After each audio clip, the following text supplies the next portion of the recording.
first, don't know when we will drop this episode, but the day we are recording this episode, definitely would like to give our condolences and our love, our appreciation, our admiration, all the great words, whatever it is that you know we feel here, you feel towards Mr. Earl Simmons, Mr. DMX, Deadman X himself, Yes. Darkman X. I'm sorry, Darkman X himself. Um, 50. That's the way. Was it a drug overdose? I think it was a drug overdose. Yeah, it's not confirmed, but you know, they say it was regardless. likely. You know what's funny? I seen a lot of people saying like, "Man, that was too young, 50," and it's like you think of it, and it's like when you hear people saying they're so young, it just it's like the appreciation of life I get more and more. But like, it's like I think he was one of them people. It's like, nah. I mean, he lived a lot of life. I mean, 50 years is 50 years, but when it depends on what you do with those 50 years. You know, you had He went somebody- through a lot. Yeah, there was somebody who was, and we forget that he started it at a very young age. You know, it's not like he hit at 35 like a lot of some rappers do. Like he was very young. You know, that was back in the day and age where people were still really young and doing it. So yeah, I mean, I'm thankful that he got to sort of live all of the fantasies that he ever could have thought of. You know, and he said that many times. You know, he was really at peace with what he had done. So it gives, I think, his fans some semblance of peace because he was at peace. You know, so. I'm glad he found God at the end of his journey because I think that's very. I mean, I think he had been there. I mean, you just even by his prayers. I mean, he had a prayer on all of his albums. You know, and I think that people, we look at our walk with faith or God or whatever you decide to have faith in, and we kind of like mirror it to everybody else. And I look at DMX and even some of my friends, even Kevin, he had mentioned today that he was like, DMX taught me how to pray because I thought praying was, everybody how they did it in church, and I couldn't do it that way. And then when I heard DMX and his prayer on his first album, then it was like, wow, that's how I would pray. That's how I would talk to God if I were to talk to God. Now I feel more comfortable doing that. So that's powerful. That type of stuff is just I look at it like he walked and knew God in his way, and he didn't stray from that. He didn't say, well, I'm gonna be like Mace and say, oh, I'm gonna give this life up and be a pastor. He was like, he said no, like literally, like I know God loves me and I love God, and I'm gonna be the way that I am because He loves me that way. So and to have that faith, and whether you believe in God or not, but to have that faith, to see an artist walk so strongly in their way. And that's a powerful statement that funny that just came you saying that I realized it was because I tweeted earlier he was just different, and that's one of the things that was just different is that he was a man of his faith. You know what I'm saying? Whatever, like you say, whatever faith it is, but he was a man of his faith, but he lived life as a human being, where it's not this. You have to be making sure you're straight and narrow. You do not look left and right to anything. This is the right way. It was just this man lived life honoring his faith, being himself. And at that same time, as much as, because I know when he came out, parents, grandparents, like, oh, he this and that. The man had probably a heart of gold. Like, he was just like, every single person. And what people don't realize is like, that's what I noticed on social media. No, like when he came out, like I wanted to use this comparison. It's like using Hov as like, look at Hov as Kobe Bryant, look at DMX like Iverson. Cause like Hov, he was that consistent over time, but like but DMX and Hov was like in that '90s Def Jam, it was DMX. Like he was like the only but he didn't come out with 2 #1 platinum albums in the same year. Well, to use your analogy, it was exactly that because Kobe was a superstar that resonated with everybody, and it was apparent that he was able to be in all spaces. Right. We knew that he was an elite player at a level of an MJ, but he had those sort of street elements that harken back to more gritty players that we knew from that time. And so with Iverson though, there was no elevated level. You know, there was an elevated level, but it was still in his realm, his Right. sort of street, sort of style of playing. And it wasn't even his style of playing; it was from his clothes to the way he acted on the sidelines. He was the himself. person he was.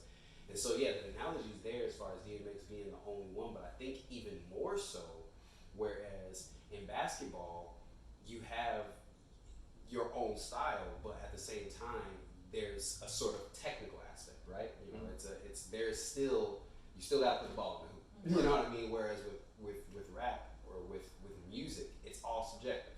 And we may trick ourselves into thinking that you have to have a certain sort of formula in order to make it, but if there's any evidence to say that the past 5 years, 10 years, you don't have to. So, I think it is just a stand of his uniqueness to see someone who literally you can say that there is no one that you can be like, damn, he kind of like DMX. And then there's no one before DMX that you can be like, oh, damn, he kind of got a little bit of his flow. Like there's there's maybe one hand in music. You're a music journalist, I feel, especially in rap, there's maybe one hand that you can say that, where it's nothing before and also nothing after. You will be, and the thing is with DMX it's we're able to say nothing after, because sometimes people are like, we can't say that because you don't know who he inspires and blah blah blah. But it's like, it's been 15 years since DMX was at his prime. So if anyone were to come to emulate his style, it would have been there. And to me, the fact that you can't even start to emulate DMX without somebody being like, stop it. Oh no, I was just listening. Yeah. I mean, my take on DMX, I wouldn't say I was the biggest fan. Like, I can't. If you ask me to name his albums, I probably can't. Yeah. But I know his songs. I know about him. I know about Rough Riders and everything. You guys are probably more fans than I am. He hit. But I respect everything I do know about him. I do respect everything that he's done, and I agree with everything that you were saying. And it's just an unfortunate situation from how he passed, and praying for his family. Is he from New York? Oh yeah, Praying for New York and his family. Which to this day, for some reason, up until very recently, IMDb had me listed as from Yonkers. Since the beginning of my career, up until like months ago. Shout out Yonkers. From Yonkers on IMDb, but I finally got changed. Yonkers, White Plains, New Rochelle, Mount Vernon. I know that little area. You know what I'm saying? Yes, sir. But yeah, just to put a cap to it now. Like, X was like, he was one of the artists that got me in love with Swiss beats, and then the whole Rough Rider thing. This was the era when you had Rough Riders, Rockefeller, you had the Locks, you had Cash Money. Like, you had groups, and then you just had those stars. And it was like Bad Boy, and it was like DMX was like dun dun dun. Like you fell in love with Swiss Beats that way, and you still ain't read his book. I'm telling you, read the book. Okay, I'm a and people, it was so funny because I had a conversation with somebody maybe a year ago, because they were actually making fun of Swiss Beats. And here, I'm not the hugest Swiss Beats fan, but I love his work. I love most of the songs he does. For me, reading that book, I don't think I've ever had a respect level jump that much before off of one piece of media, or like, because I've seen like an interview with somebody that, an actor that I've watched or something before, and I'll be like, damn, I didn't know it was like that. Okay, I like that. And it's like, okay, man, you up a little bit of notch. But I don't think I've ever had someone start at a certain point and end up further than Swiss Beats did off of reading DMX's book. And it was just the fact of this guy, and loyalty. It don't get much better than Swiss, bro. Because some of the stuff that he was talking about in his book, Swiss the bust for Earl, like, and it's and I'm like, you expect DMX to be the one that go off the handle. But Swiss was doing most of the protecting back in the day, according to. I used to hear things about. So I'm gonna check the book. You definitely gotta read it, man. Yeah, It's a great read. It's just like you just had to be there when X was like X, man. It was just a vibe. It was a whole move, man. I mean, I think we were the perfect age to receive. And yeah, we are part of the best generation to receive that man's music. I mean, I think I got, and then there was X. I just posted about it. I wrote my first 16 after I bought, and then there was X. Like there would be literally all of the raps that I've written, all the poetry that I've written probably wouldn't have happened had I not bought that album. So I ain't trying to get emotional, but yeah. Rest in peace. Rest in peace. Yes, Man, sir. thank you for your existence. Thank you for what you brought to the world and to the culture, to the community. To hip hop. Hip hop, everything you touch. Rest in Hell hell. yeah. So now we gotta flip the page real quick. Good. Talk about It's exactly what Earl would want. You gotta go to the page. Put an ass. Where's my ass? Go.